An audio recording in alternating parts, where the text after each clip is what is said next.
Inilah sir puasa, bahwa jalan pintas untuk wusul kepada Allah sampai merasakan Allah itu darajat ihsan, itu puasa. Maka orang yang kuat puasa, dia mampu menaklukkan dirinya. Kalau dia mampu taklukkan dirinya, baru dia mampu diizinkan Allah menaklukkan alam. Baru alam berkhidmat kepada dia. Orang yang berpuasa, persaksian dia langsung Allah yang ambil. Jadi orang yang ingin fana fi syuhud, ingin fana dalam musyahadah kepada Allah, thariqahnya puasa. Gitu ya. Allah nanti yang akan mensyahadatkan dia. Tapi kalau sholat, kita yang syahadat. Kita kalau haji, kita yang syahadat. Kita yang menyaksikan. Tapi jika ingin fana kita betul-betul fana, maka syahadat kita dialah yang bersyahadat, tapi Allah menjadikan lisan kita sebagai zahirnya. Nah, itu syahadat yang tinggi itu. Syahadah al-ulya. Ya, itulah yang disebut syahidallahu annahu la ilaha illahu. Itu dia nanti pakai wawunya ada malaikat, ada wawunya ulul ilm. Paham tidak? Nanti paham sendiri tuh. Insya Allah. Fayuqalu lahu. Jadi apa makna? Kok salat tidak ada salatuli? Salat itu milikku. Yang ada aqimis salata li dzikri. Betul enggak? Dirikan salat untuk mengingatku. Tapi kalau puasa spesial. Ya, as-saumu li. Saum itu milikku. Maka orang yang berpuasa dia sangat dekat kepadaku. Ya. Fa yuqalu lahu ma'nayan. Karena ada dua makna dalam lafaz hadis qudsi tadi. Anna lis-shaum takhsisan, ada keistimewaan pada saum yang berbeda dengan seluruh ibadat yang muftaradat. Ya, kenapa? Semua ibadah itu harakat jawarih. Lianna jami'al muftaradat harakatun jawarih. Semua amal yang kita amalkan hari-hari, zikir pagi sore, sholat duha, sholat zuhur, semua sholat, apalagi haji, umrah, semuanya amal anggota. Kalau sedekah, amal harta, semuanya zahir. Karena dia zahir, dapat dilihat dan diakses oleh makhluk. Kita tadi dilihat makhluk. Betul? Orang haji dilihat makhluk. Sedekah dilihat makhluk. Betul? Apalagi zikir pagi sore bisa kedengaran sama makhluk. Semua baca Quran kedengaran sama makhluk. Minimal nggak kedengaran terlihat kita baca atau mulut kita gerak-gerak. Orang puasa, siapa yang bisa lihat?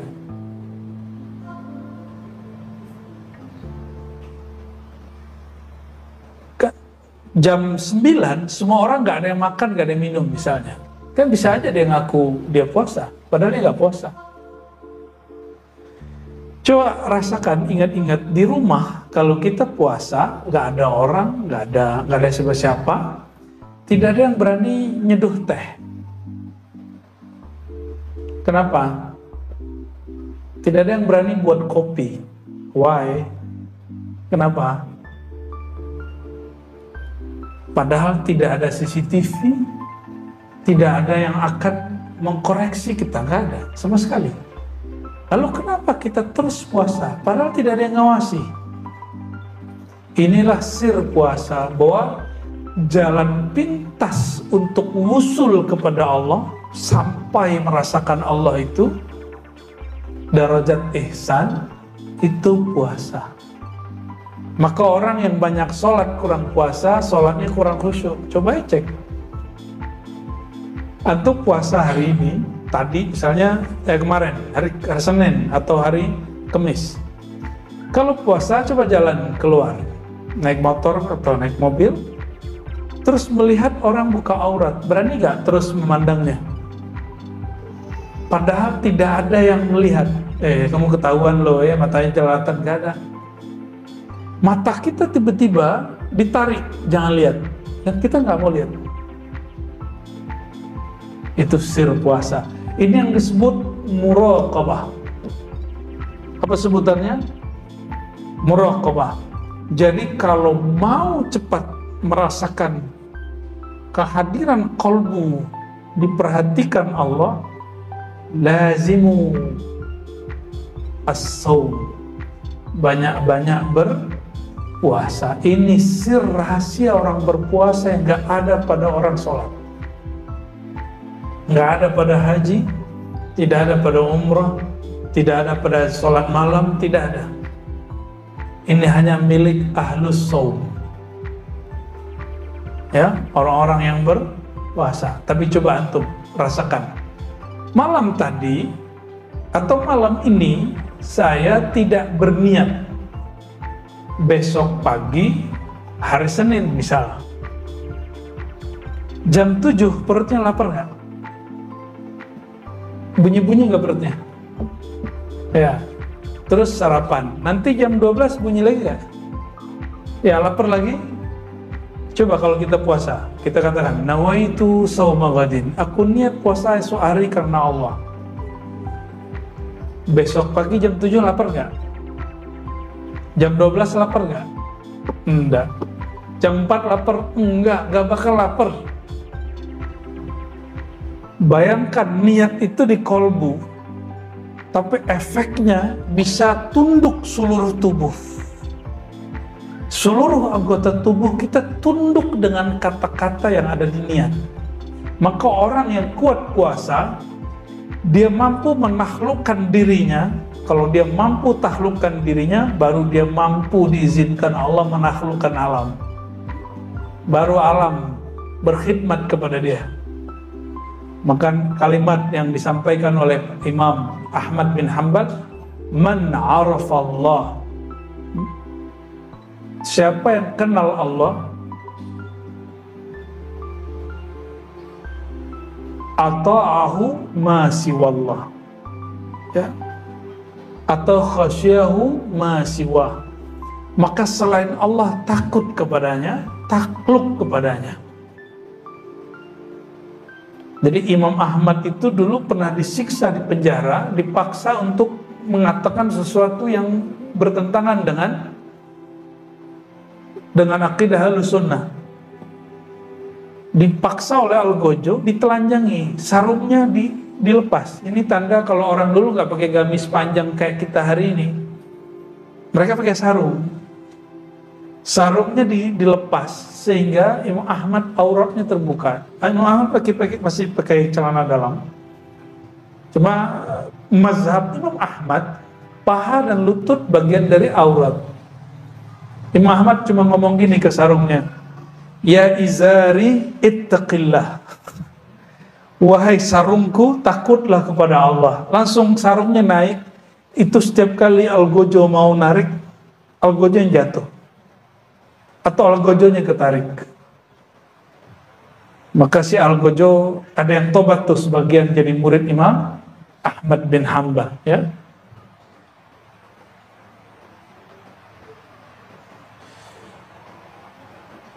Jadi apa kekhususan dari puasa? Pertama, puasa itu amal yang tidak dilihat oleh makhluk. Nah, ini yang perlu antum pakai. Yatahayya lil khalq ayanzuru ilaihi illa shaum, ya. Semua orang dapat melihat amalan apa saja kecuali puasa, ya. Kita masuk kantor, sebelum masuk kantor kita minum makan dulu. Pas masuk kantor kita nggak makan. Bisa nggak ngaku saya puasa? Bolehnya kan? Orang percaya nggak? Orang percaya aja. Ya.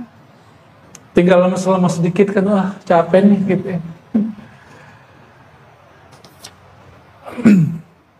fa innahu ibadatun bi ghairi harakatil jawarih. Ada puasa tapi dia bukan amalan anggota tubuh yang zahir. Nah, maka ada meaning di situ. Amalan itu tidak hanya berbuat. Ada amalan tanpa berbuat apa saja, itu puasa. Coba dipikir selama ini, puasa itu amalan dengan bergerak atau amalan tanpa melakukan apapun? Sebenarnya amal tanpa gerak apapun. Kalau sholat ada takbirnya, tangan naik, ada ruku, ada sujudnya.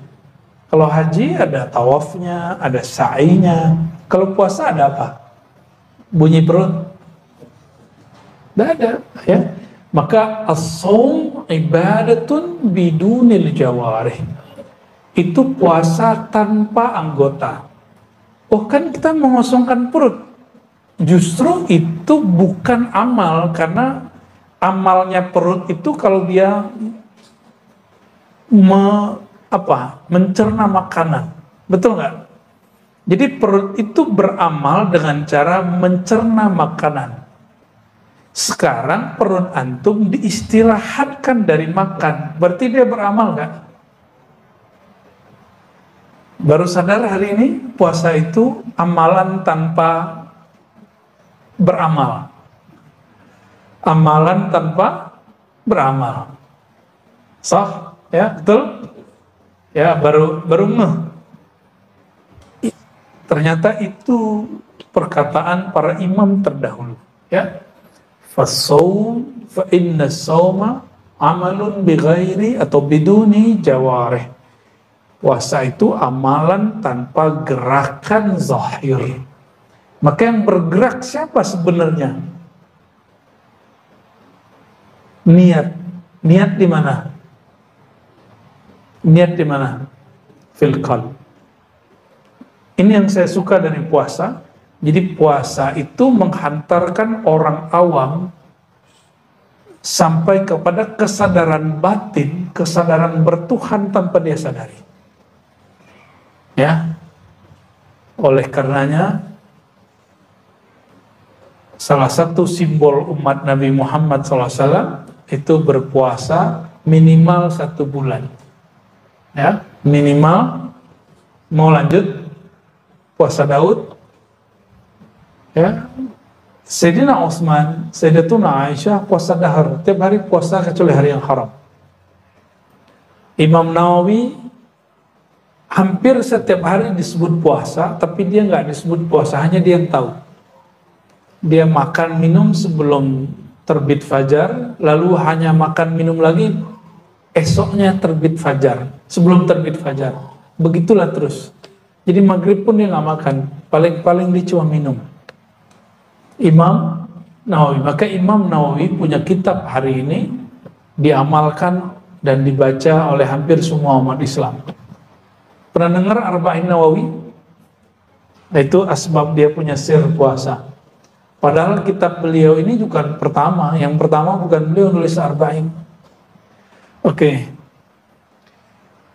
Famin ajli dzalik qala ta'ala as-shawmu li. Itulah alasannya kenapa hadisnya menyebutkan berpuasalah, karena puasa itu milikku, ya, asetku. Ada penjelasan lain di situ. Ini penjelasannya menarik sekali. Ini yang kemudian dinukil ulang oleh Imam Ghazali dalam Ihya. Al-ma'na al-akhar, makna lain dari puasa, li, kalimat li, milikku. Kalimat ini gimana tadi? As-shawmu li, puasa milikku. Kalimat li yang berarti milikku ini disebut lam samadiyah. Lam apa? Allahus samad. Apa arti as-samad?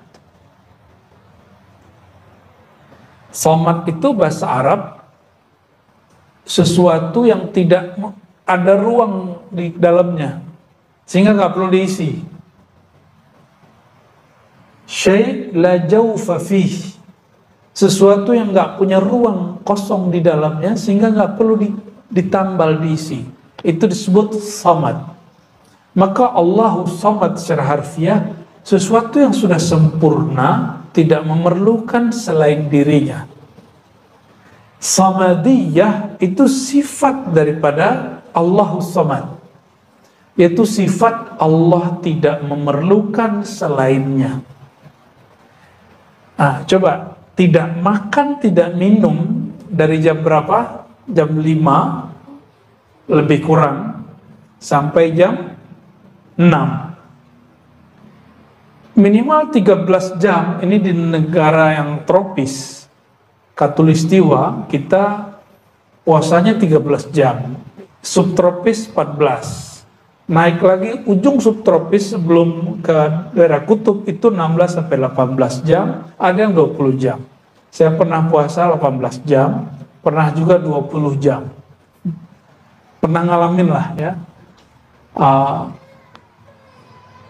Apa yang terjadi di saat itu seorang manusia yang dia punya rongga di perutnya tapi dihukumi tidak punya rongga. Manusia yang punya perut tapi dia dihukumi tidak punya perut. Maksudnya apa itu? Manusia yang secara normal dia makan, lalu dia tidak makan. Dia tidak memerlukan nasi dan air untuk hidup. Itu maksudnya. Jadi itu berlatih. Ini yang disebut mati sebelum mati. Orang mati makan nggak? Nggak. Tapi ini belum cukup. Justru as-samadiyah ini diturunkan kepada malaikat. Jadi sifat samadiyah Allah pantulkan, tajallikan sifat ini kepada malaikat. Maka malaikat makan nggak? Makan? Malaikat minum? Malaikat tidur? Nah, maka ada satu hal yang saya gak bingung sama orang puasa. Dalam rumusan orang-orang ahli food combining kah, atau dulu disebut ahlul ghaza, ahlul qut, pakar makanan di kitab-kitab. Banyak makan, banyak minum, banyak tidur. Jadi orang banyak makan dan minum menyebabkan banyak tidur. Jadi mau antum minum kopi 5 gelas sehari, itu kan banyak. Pasti tidur. Katanya kopi bikin orang nggak ngantuk. Pasti ngantuk. Ya, pasti ngantuk. Karena kebanyakan air. Ya. Terus, kok bisa begini? Oh, ternyata ada kesalahan pola bersahur dan pola iftar. Pola berbuka. Orang berbuka, dia tidak melakukan manhaj Nabi Muhammad SAW. Nabi Muhammad SAW kalau berbuka pakai apa? Nggak pakai gorengan.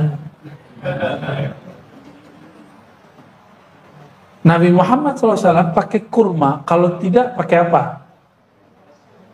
Air putih. Nabi nggak bilang buang yang lain, padahal ada buah yang lain loh.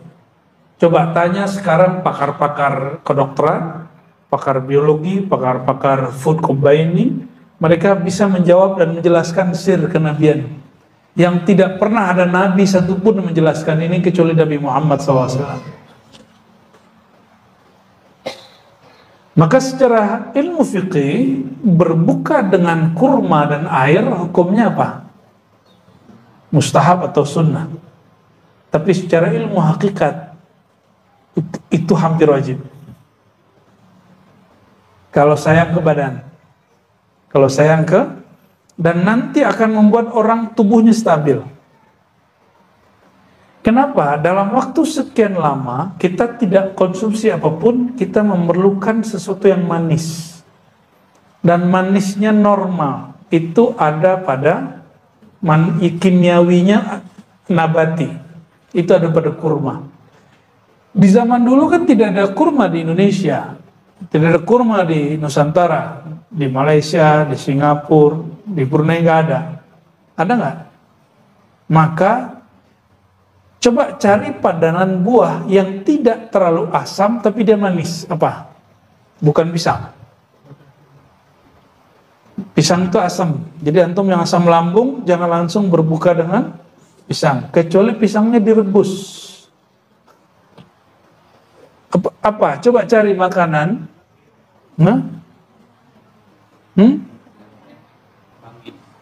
Manggis asam. Pepaya, right. Pepaya. Apalagi yang sejuk di perut? Semangka, apalagi? Tapi Nabi nggak bilang semangka kok. Terlalu keras semangka itu. Duren. Ya salam, ya salam, ya salam. Wajar kalau lagi taraweh nguap. Ya, dan sendawanya mengganggu semasjid. Kenapa?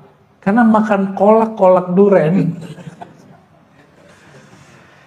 Saya agak heran, ternyata di kitab lama, sampai ke masa Imam Ghazali itu disebutkan ada pola yang berubah dari orang Islam selama berpuasa, yaitu membuat makanan yang nggak pernah ada di luar bulan puasa. Mungkin secara budaya kuliner itu prestasi, tapi dalam budaya ilmu kerohanian itu kemunduran.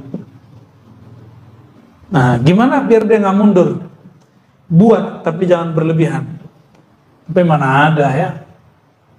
Di kampung saya di Payakumbuh itu pasar melebar kemana-mana. Jadi pasar bukan pasar lagi.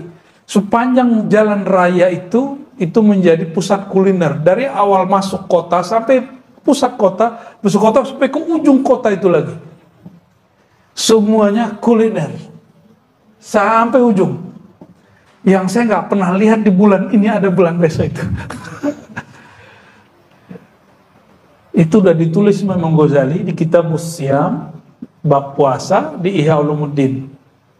Maka beliau mengatakan wajar puasa kebanyakan orang Islam gagal. Coba, Umi biasanya buat apa, Mi? Kalau bulan puasa, kolak duren. Apa? Yang sejuk-sejuk, boleh olahan tapi sejuk-sejuk. Ini saya bukan berbicara sebagai pakar food combining, tapi sebagai orang yang mengamalkan amalan khalwat selama Ramadan. Salah satu kaidah khalwat, suluk itikaf adalah taqlilut ta'am wa syarab. Menyedikitkan makan dan minum. Dan tidak memakan yang, kalau kami lagi khalwat, tapi nggak makan yang bernyawa. Jadi yang makan cuma sejuk-sejuk aja. Ada yang beratnya di atas seharusnya. Mau cepat turun nggak? Mau cepat turun? Ini doam ini. Coba 10 hari nanti, kan ikut suluk di 10 hari. Hanya berbuka dengan kurma, nggak makan nasi. Ya, kalau mau habis kurma baru buah-buah yang lain, pisang kayak kolak silakan, tapi jangan makan nasi. Kalau mau makan lauknya dimakan. Cobain nanti, jangan makan nasi, karena lemak kita dari nasi. Dan saya melakukan itu bertahun-tahun. Kalau lagi khalwat, itu berat kita turun drastis. Coba bayangkan antum bawa buah ini, satu tangan sini, satu tangan sini. 5 menit pegel nggak? Itulah yang terjadi pada orang yang gampang lelah beribadah, karena tubuh dia tambah berat. Nambah berat 1 kilo, 2 kilo, 3 kilo. Dan inilah yang terjadi pada umat Islam. Awal Ramadan, ramai sekali masjid. Akhir Ramadan, semuanya kaki dan perutnya sudah berat. Dari mereka nggak datang lagi ke masjid. Betul nggak? Ya. Jadi silakan buat kolak, tapi jangan berlebihan. Ya. Jangan buat makanan apapun, tapi jangan kulu washrabu wala tusrifu. Makan minum tapi jangan berlebihan. Ya.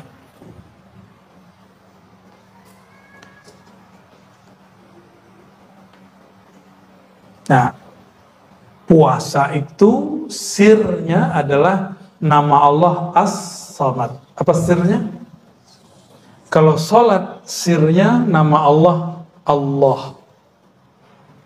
Jadi sir sholat, sir rahasianya sholat ada pada nama Allah. Sirnya, rahasianya puasa ada pada nama Allahus Samad, As-Samad. Apa makna As-Samad? Allah zat yang maha sempurna, tidak memerlukan selainnya.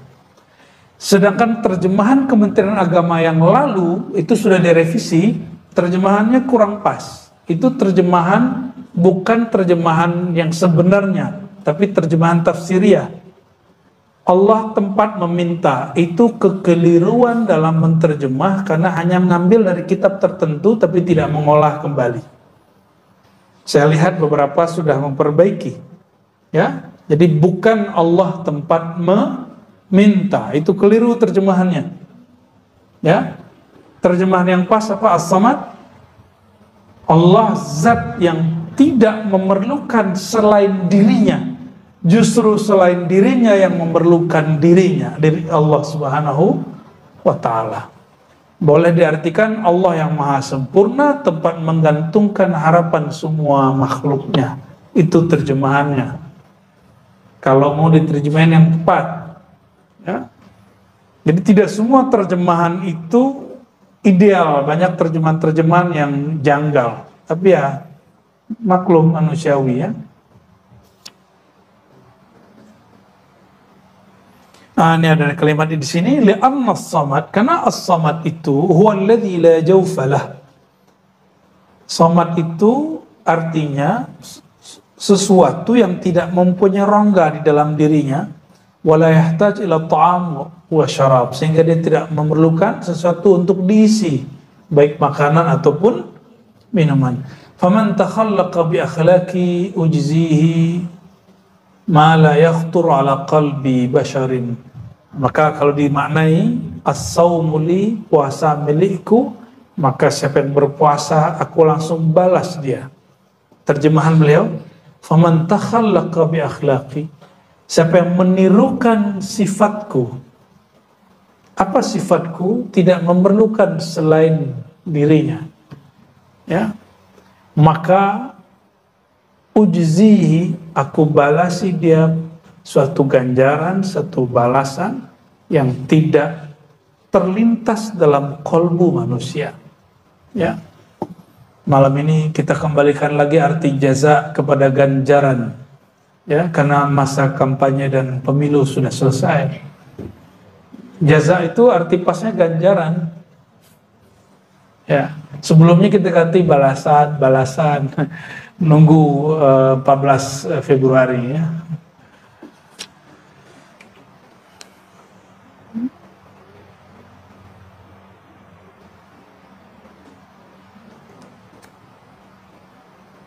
Lalu di situ disebutkan, ya, Allah membalas wa'adda ala jami'i fi'lil hasanat ats-tsawab wa'ada, ya. Allah menjanjikan semua orang yang beramal satu amalan dilipat gandakan 10 sampai 700, ya. Illa sha'imin was sha'imun, semua amalan sampai 700 kecuali puasa. Puasa unlimited. Maka ada surat Az-Zumar ayat 10, innama yuwaffas sabiruna ajrahum bighairi hisab. Innama, hanyalah disempurnakan orang-orang yang berpuasa itu ajrahum, ganjaran kebaikan mereka, bighairi hisab, unlimited, tak terbatas. Jadi kalau zikir subhanallah berapa lipatnya? 10. Kalau puasa unlimited, karena kita bersama dengan yang membalasnya. Itu bedanya, ya. Fa kharaja as-sawm min al-hasanah al-ma'duda wa thawabuha wa thawabiha la'anna as-sawm huwa sabrun nafs an ma'lufatiha wa imsakil jawri an jami syahwatiha. Ya. Puasa seperti apa yang dibalas seperti orang-orang yang saum, seperti orang yang sabar, ya. Yaitu orang yang sabar terhadap dirinya, kesenangan dirinya, dan menahan anggota tubuhnya dari syahwat. Jadi minimal puasa yang sesuai salafus soleh apa? Sabrun nafs an ma'lufatiha, menahan diri dari kesenangan-kesenangannya. Yang kedua, imsakul jawarih, menahan anggota tubuh dari syahwatnya. Syahwat perut makan, syahwat lidah ngomong, syahwat mata apa? Syahwat mata lihat yang bening-bening, syahwat telinga dengerin aib orang. Asik loh dengerin aib orang itu.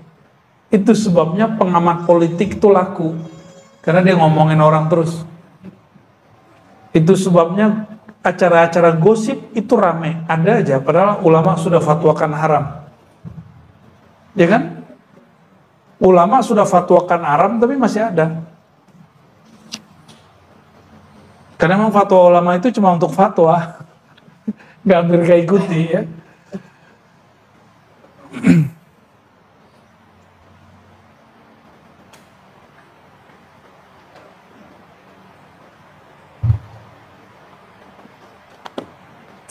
Lalu beliau mengatakan, ya, di halaman 152, paragraf pertamanya, wasihhatus shaum, maka kesahihan puasa, kesahan puasa, dan adab-adab orang berpuasa, ya, itu tergantung kepada, ada banyak hal di sini. Satu, sihhatu maqasidihi, kelurusan niatnya. Yang kedua, mubayanatu syahawatihi wa hifzi jawarihi, menjaga anggota tubuhnya. Yang ke berapa? Yang ketiga, safa'i ta'amihi, ke safa, ya, kebeningan, kemurnian, kehalalan makanannya. Wa ri'ayatu qalbih. Ya, tadi masih fisik. Sekarang masuk ke yang nomor berapa nih? Nomor 4, masuk ke urusan kolbu. Ri'ayatu qalbih. Puasa itu tidak hanya menjaga diri, menahan diri dari makan, tapi juga menjaga kolbu. Wadawami zikrih. Nah, ini dawam zikri namanya, ini depan. Nama dia dawam zikri. Dawam zikri. Apa arti dawam zikri? Senantiasa mengingatnya. Wa qillat ihtimamihi bil madmun min rizqi. Dan sedikit perhatian dia terhadap rezeki yang sudah ditanggung untuknya. Kita ngeliat makanan gak nafsu gitu. Coba, makanan yang di rumah itu halal apa haram? Haram apa halal? Gak dimakan tuh. Maka as-saim al-haqiqi, orang yang puasa hakiki, mustahil dia korupsi. Karena yang halal pun dia gak makan. Masih yang haram dia makan. Bener gak? Jadi yang koruptor itu gak puasa itu. Dia nggak dihitung puasa, dia puasanya puasa anak-anak. Dia kira Allah nggak lihat. Padahal kalau dia puasa, dia ngerasa Allah lihat. Maka terapi bagi orang-orang yang nggak bisa nolak gratifikasi, itu puasa. Karena orang puasa nggak akan berani nerima. Puasa aja coba, puasa Daud kayak. Jadi pejabat-pejabat tuh suruhnya puasa Daud. Bukan biar jabatannya lanjut, bukan. Ngapain jabat cuma 5 tahun tapi dilaknat Allah sampai mati? Untuk apa? Ya, ini yang dilupakan oleh caleg-caleg ini, ya. Caleg-caleg pejabat-pejabat. Antum bayangkan, nyalek belum tentu juga selesai 5 tahun, ada yang mati duluan. Kalau diangkat jadi pejabat, kadang-kadang dimutasi 3 bulan. Orang menjabat cuma sekian hari, sekian bulan, sekian tahun, tapi Allah memusuhi dia bertahun-tahun sampai mati. Mau begitu? Nauzubillah min dzalik. Itu sudah berapa? Sudah 6. Naik lagi.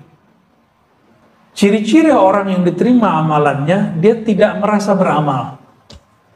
Kalimatnya apa? Wa qillatu mulahazatihi li shaumih. Dia tidak memperhatikan puasanya. Dia tidak menganggap dirinya berpuasa. Dia nggak menganggap dirinya soleh. Wa wajlihi min taqsirihi. Dia menganggap puasanya nggak sempurna. Nah, jadi ini yang adab kalau mau berbuka. Sebelum berbuka baca syahadat, lalu baca istighfar. Asyhadu an la ilaha illallah, asyhadu anna Rasulullah, lalu baca istighfar. Coba diingat, mau berbuka apa yang dibaca? Kenapa syahadat? Kita yang diterima itu cuma orang yang bersaksi. Yang diterima itu cuma orang yang bersaksi. Orang yang tidak bersyahadat, amalannya tidak diterima apapun di sisi Allah, karena persaksian dia tidak ada, dia syirik. Terus istighfar. Apa yang diistighfarkan? Katakan, ya Allah, puasaku tidak sempurna. Aku tidak sempurna menirukan akhlakmu. Lalu minta ampun, ya Allah, maafkan dosaku, sempurnakan kekuranganku, baru berbuka, baca Allahumma laka sumtu. Hadisnya hasan, itu tidak dhaif seperti yang diklaim oleh sok-sok pendhaif hadis. Ya. Hadis ini hukumnya apa? Hasan. Allahumma laka sumtu. Siapinlah, dihafalin. Allahumma laka sumtu wa bika amantu. Ya, mana kurmanya makan. Baik, jadi sediakan apa di depan nanti? Kurma, walaupun cuma 1, 2, atau 3. Ya. Dan hati-hati, nah ini teman-teman, saya ketemu seorang dokter dan dia ngingetin saya, tidak semua kurma itu higienis. Dari sananya higienis, tapi nyampe di sini belum tentu higienis. Jadi kalau antum beli kurma, dia tidak di-pack dengan oke, cuci dulu. Aneh kan? Tapi itu harus dilakukan. Tapi kalau kurmanya di packagingnya bagus sehingga mustahil kena debu-debu dan bakteri, silakan langsung dikonsumsi. Tapi kalau kurma yang curah, saya tidak anjurkan antum langsung konsumsi. Kalau mau dikonsumsi, bersih dulu. Ya, aneh kan, kurma dicuci itu aneh. Tapi gimana lagi, itu yang terjadi. Saya beberapa kali sakit perut dan kita nggak makan apa-apa, pas ingat ya makan kurma. Kurmanya kurma curah. Nah, kita nyaranin orang-orang yang usaha kurma jangan jual kurma curah. Kurmanya di packaging yang baik. Ya, apalagi kurma yang ditebar di pasar tepi jalan. Aduh, ya Allah. Nah, ini kelemahan Indonesia. Pasar tradisional Indonesia belum menjamin mutu makanan buah yang dijual secara baik.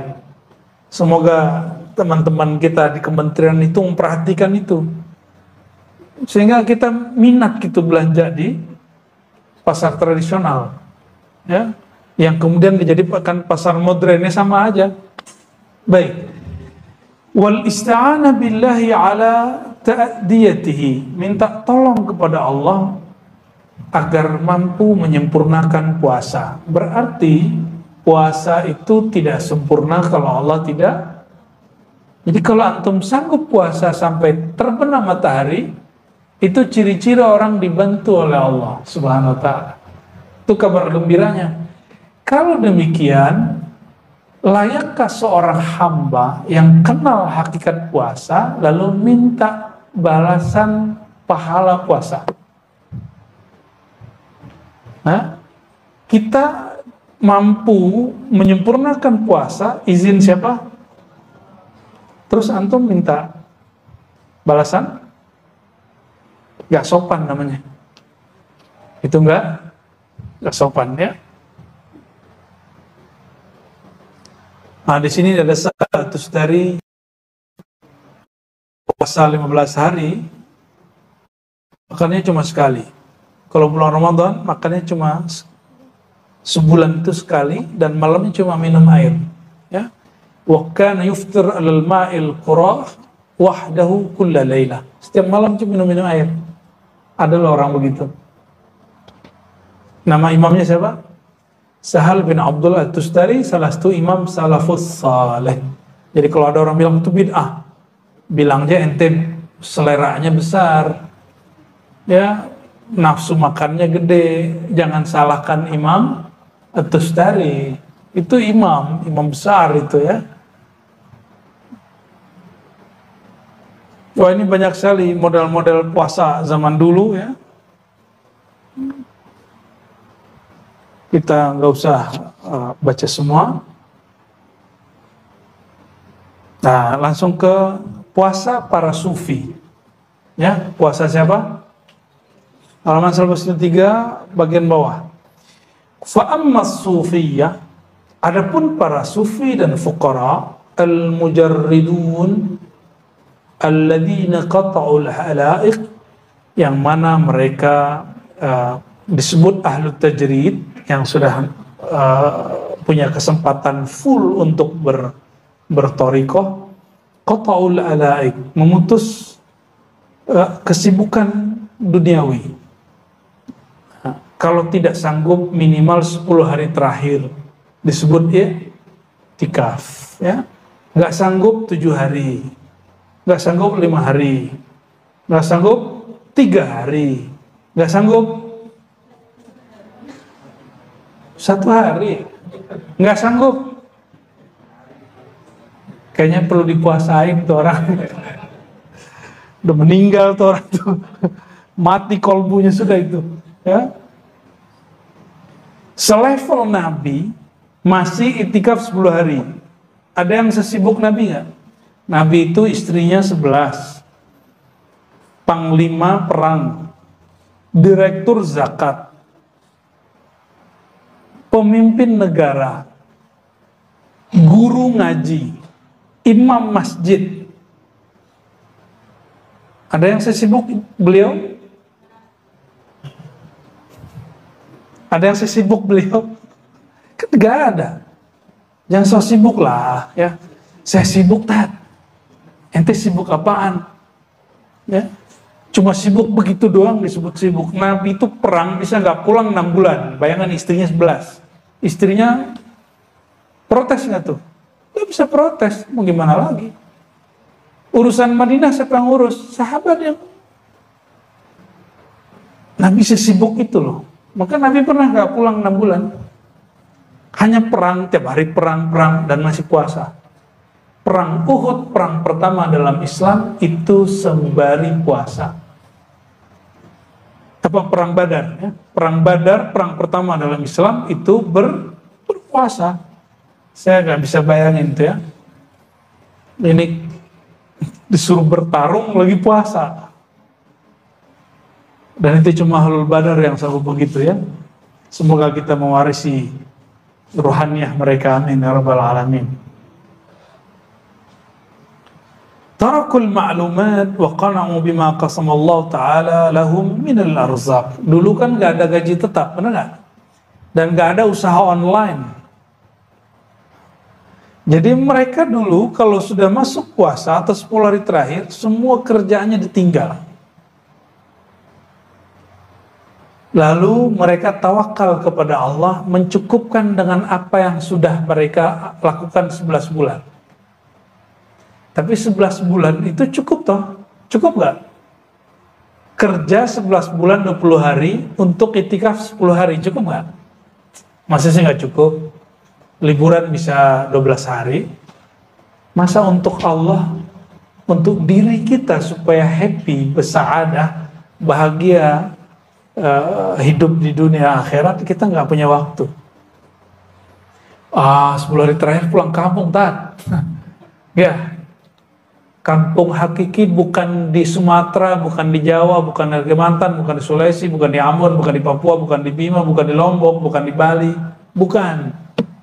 Kampung hakiki kita di mana? Ah, ini ilmunya Buya Aldomi itu. Al-Watan, Al-Asal. Ya, itu istilahnya. Sirul Asrar. Kitab Sirul Asrar, Syekh Abdul Qadir Jilani mengajarkan kampung hakikimu bukan sini, bro. Ya. Kampung hakikimu itu bukan alam ini, tapi kampung hakikimu di mana awal sumbernya ruh ditiupkan. Situ sumbernya. Harus pulang ke sono. Itu yang disebut pulang kampung. Pulang kampung menyenangkan nggak? Pulang kampung ke Al-Watan Al-Asl. Pulang kampung ke kampung rohani lebih membahagiakan lagi.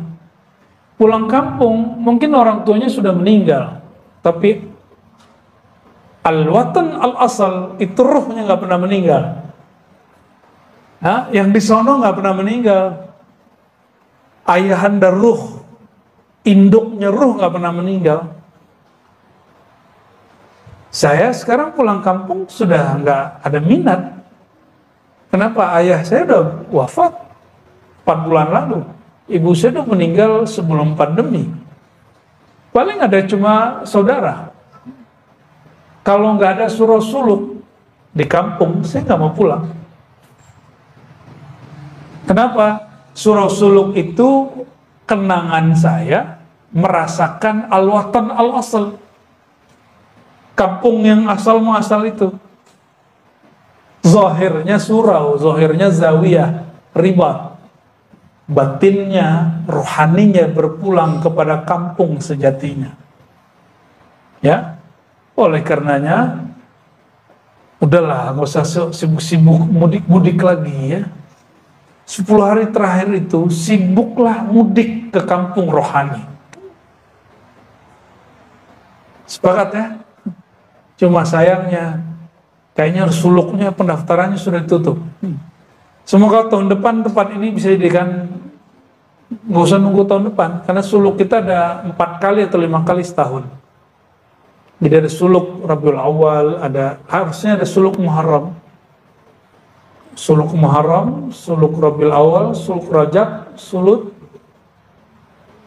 Sya'ban, bahkan ada Sya'ban, ada suluk Ramadan. Tapi suluk Sya'ban saya tiadakan. Yang ada tadi apa? Muharram, Rabiul Awal. Ya. Kalau guru kita yang dulu Zulhijjah ditambahkan. Tapi kita kalau Zulhijjah lebih senang haji. Ya. Tapi sampai hari ini guru saya masih buat. Jadi suluk Zulhijjah masih buat di beberapa tempat ya. Baik.